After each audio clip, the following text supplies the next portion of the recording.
Assalamualaikum warahmatullahi wabarakatuh. Perkenalkan, nama saya Sastiana Dwi Agustin, nomor induk mahasiswa 230301010058. Sini saya akan menjelaskan dan melanjutkan mengenai analisis dari UTS sebelumnya, mengenai analisis kasus-kasus, yaitu yang pertama pemalsuan merek usaha, yang kedua penipuan oleh perusahaan sehingga merugikan konsumen, ketiga kasus perusahaan yang melanggar undang-undang ketenagakerjaan, dan yang keempat adalah perusahaan yang melanggar etika bisnis di Indonesia. Berikut penjelasannya. Soal pertama mengenai pemalsuan merek usaha. Di sini saya ambil dari contoh kasus dari PT Bank Bukopin, pemalsuan dokumen kredit di tahun 2015.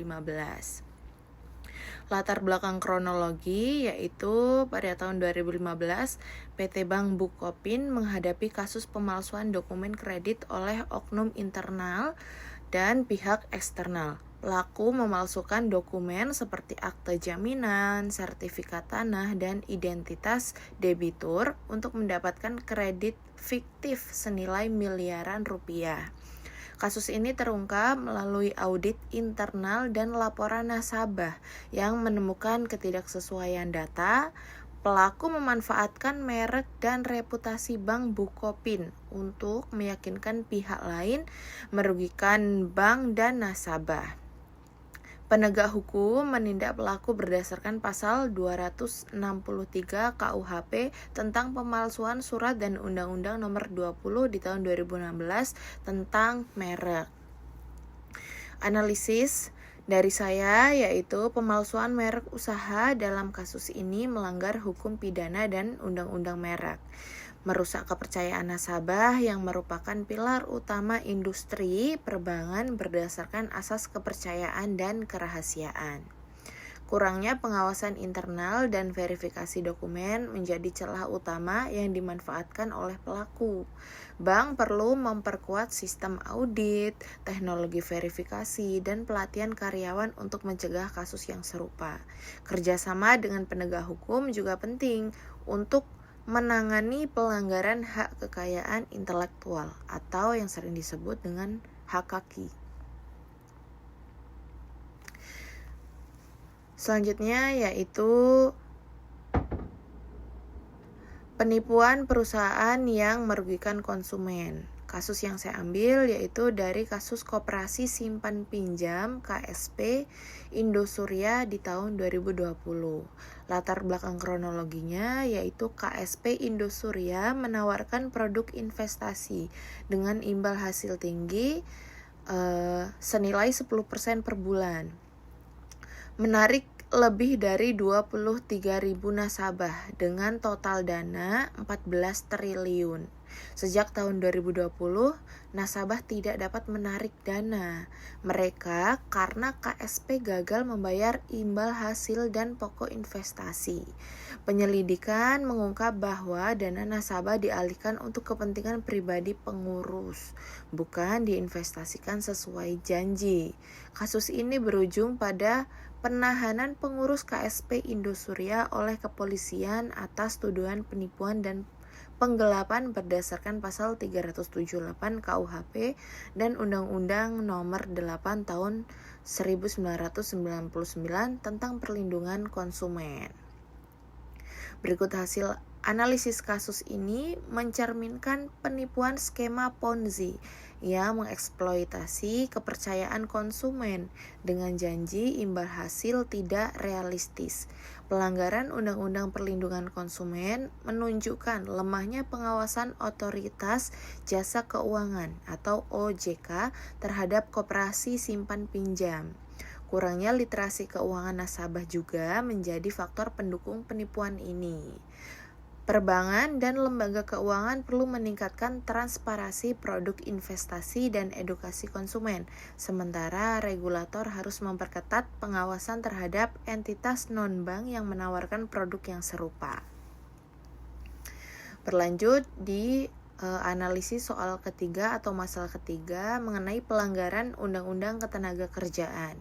Kasus yang saya ambil yaitu kasus dari PT Bank Mandiri Sangketa atau kasus PHK di tahun 2017. Latar belakang kronologinya, di tahun 2017, PT Bank Mandiri menghadapi sengketa ketenagakerjaan dengan sejumlah karyawan yang di PHK karena dianggap tidak memenuhi target kinerja. Karyawan menggugat bank ke Pengadilan Hubungan Industrial, menilai PHK dilakukan tanpa prosedur yang sesuai dengan Undang-Undang Nomor 13 Tahun 2003 tentang Ketenagakerjaan, seperti kurangnya pembinaan sebelum PHK dan ketidakjelasan kriteria kinerja. Pengadilan memerintahkan Bank Mandiri untuk membayar kompensasi kepada karyawan karena prosedur PHK tidak memenuhi ketentuan hukum. Nah, dari kasus ini menunjukkan pelanggaran prosedural dalam Undang-Undang Ketenagakerjaan, khususnya terkait proses PHK yang harusnya melibatkan pembinaan dan komunikasi transparan. Bank Mandiri sebagai perusahaan yang sangat besar seharusnya memiliki sistem manajemen SDM yang kuat untuk mencegah sengketa semacam ini. Pelanggaran ini tidak hanya merugikan karyawan, tetapi juga mencoreng reputasi bank di mata publik. Perusahaan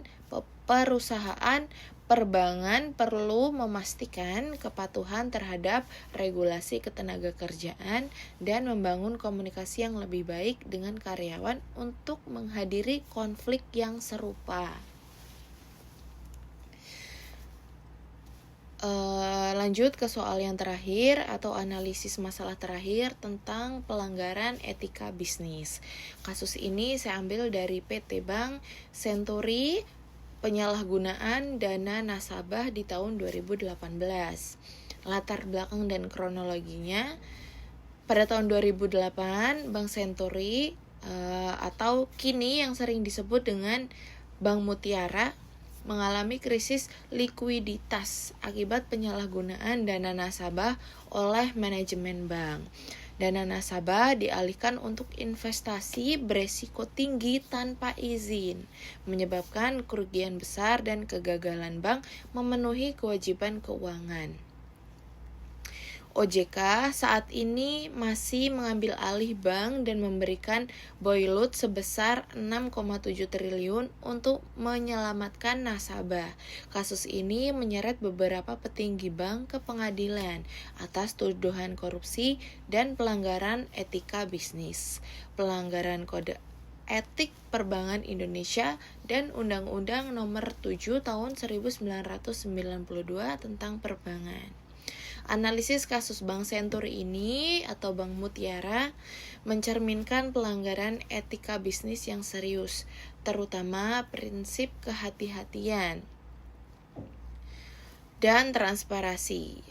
Penyalahgunaan dana nasabah tanpa persetujuan menunjukkan lemahnya tata kelola perusahaan atau good corporate governance dan pengawasan internal.